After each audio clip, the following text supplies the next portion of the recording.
1 year ago today, I wore a pair of jeans for the last time. I don't mean to sound like a generic person, but 2020 looked like it was going to be a good year for me. I had several projects lined up, things were exciting, I had big hopes, and then someone decided to eat a bat, and this happened.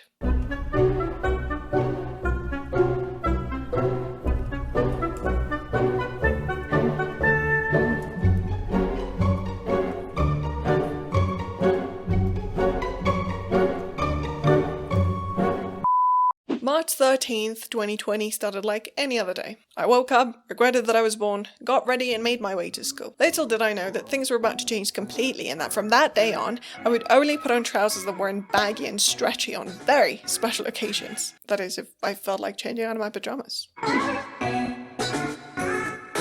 Today, I want to share the wisdom I've acquired from watching YouTube videos during my isolation, so here it is. Watch Inside Out. The Pixar movie? That's the one. Why?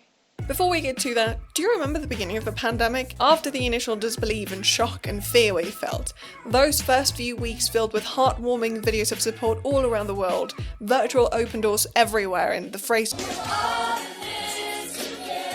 on repeat in every platform we could think of. Well, we've taken a full turn around the sun and we're still locked up in our houses due to the bat flu that's been going around the globe. And much like when they started, we have absolutely no clue when we will be able to go outside and see our friends without the mortal risk of the coronavirus. But let's back up a little. That seemingly innocent Friday the 13th was a sunny day. I went to school, saw my friends, had a conversation with them about this corona thing that had nothing to do with the beer, made some jokes about the school closing down and us having some extra free time to relax, and we said our goodbyes until the next week. One eternity later. Yep, we never went back to school, and I haven't seen my friends since. Anyhow, I don't want to make this awfully long, so I'll cut to the chase. I don't know. How have I survived and kept my sanity this last year? I'm sorry? Do you have something to say? No? As I was saying, I genuinely don't know how is it that I haven't lost my mind, my joy, my curiosity, and my will to live and do things like getting out of bed in the morning or wearing shoes or putting on a freaking pair of trousers.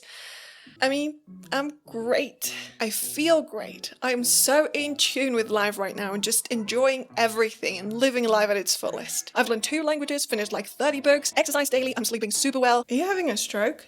It's called an existential crisis, thank you very much. But then, one night I was watching these random suggested videos on YouTube when I came across an analysis of the movie Inside Out and I had an epiphany, you guys. We are all Riley. And this movie could save you from going bananas, B-A-N-A-N-A-S. Alright, so Inside Out might not be the best Pixar movie, we all know that's The Incredibles. Sure. But I found a large number of videos on why Inside Out is actually a masterpiece of a movie if you pay attention to the details and are willing to go a little deeper. Don't. The movie starts simple enough. Riley is this happy kid who has a happy life and then all of a sudden, she and her family move to another state and she has to let go of her previous life in the blink of an eye. Does that sound familiar? Now Riley tries to be strong after the move. She's doing her best to cope with all the changes and keep a smile on her face, which we all know is all it takes to be happy. But she's only so strong and things get rather difficult for her to handle. On top of that, there's this annoying voice inside her head that won't shut up and let her feel bad about her life being a mess.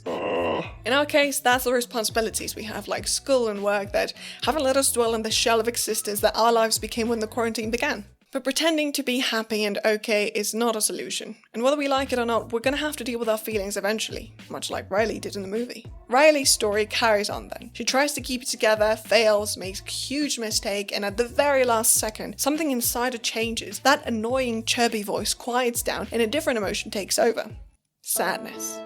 Oh, that's a very tough scene. Essentially, the idea is that sadness and grief are necessary for us to be able to experience happiness, but we need a minute to realize what happened before processing it. Our lives took a drastic turn overnight, and I don't think any of us has had the time and the clarity of mind to process it. Hell, I don't think we'll be able to fully deal with it until we see the end of it, and God knows when that'll be. Yeah, we have vaccines now, but even after everyone has received theirs, the process of rebuilding our lives both as individuals and as a society is going to be long and hard. Oh, you've got to be kidding me.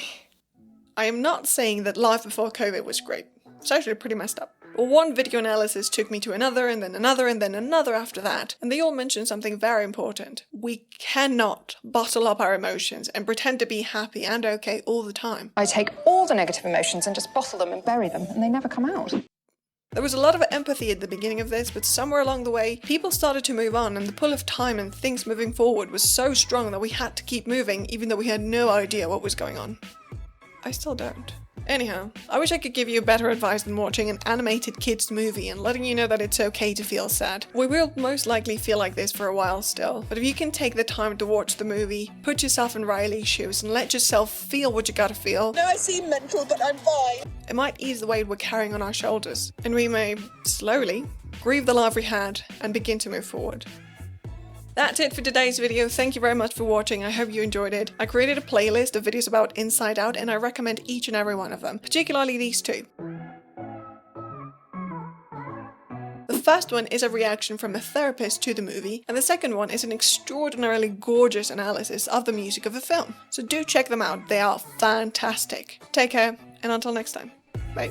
And the pull of time... My eyes look tiny.